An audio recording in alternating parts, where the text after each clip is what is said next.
Hi ಎಲ್ರಿಗೂ ನಮಸ್ಕಾರ. ನಾನಿವತ್ತು ಉಳಿದಿರೋ ಇಡ್ಲಿಯಿಂದ ಉಪ್ಪಿಟ್ಟನ್ನು ಮಾಡ್ತಾಯಿದ್ದೀನಿ. ಈ ವಿಡಿಯೋ ಇಷ್ಟ ಆದರೆ ಲೈಕ್ ಮಾಡಿ, ಕಮೆಂಟ್ ಮಾಡಿ, ಶೇರ್ ಮಾಡಿ ಮತ್ತು ಸಬ್ಸ್ಕ್ರೈಬ್ ಆಗಿ.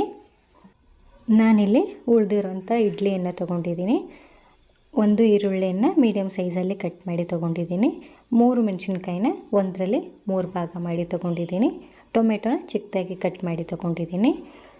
ಕರಿಬೇವು, ಕೊತ್ತಂಬರಿ, ಅರ್ಧ ನಿಂಬೆಹಣ್ಣು, ಕಡಲೆಬೀಜ ಮತ್ತು ಕಡಲೆಬೇಳೆ, ಉದ್ದಿನಬೇಳೆ, ಸಾಸಿವೆ, ಜೀರಿಗೆ, ಅರಿಶಿನ, ರುಚಿಗೆ ತಕ್ಕಷ್ಟು ಉಪ್ಪು ಮತ್ತು ಎಣ್ಣೆಯನ್ನು ತಗೊಂಡಿದ್ದೀನಿ.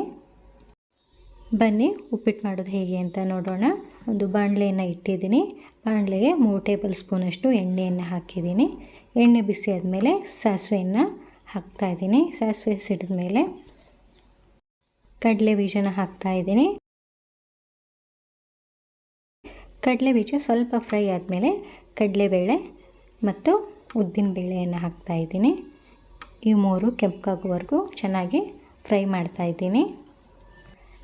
ನಂತರ ಈರುಳ್ಳಿ, ಮೆಣಸಿನ್ಕಾಯಿ, ಕರಿಬೇವನ್ನು ಒಟ್ಟಿಗೆ ಹಾಕ್ತಾಯಿದ್ದೀನಿ. ಈರುಳ್ಳಿ ಕೆಂಪಗಾಗೋವರೆಗೂ ಚೆನ್ನಾಗಿ ಫ್ರೈ ಮಾಡಬೇಕು. ಈರುಳ್ಳಿ ಸ್ವಲ್ಪ ಫ್ರೈ ಆದ ನಂತರ ಜೀರಿಗೆಯನ್ನು ಹಾಕ್ತಾಯಿದ್ದೀನಿ. ಜೀರಿಗೆ ನಾನು ಮೊದಲೇ ಹಾಕಲ್ಲ, ಮೊದಲೇ ಹಾಕಿದ್ರೆ ಸೀದು ಹೋಗುತ್ತೆ ಅಂತ ಈರುಳ್ಳಿ ಹಾಕಿದ್ಮೇಲೆ ಹಾಕ್ತಾಯಿದ್ದೀನಿ.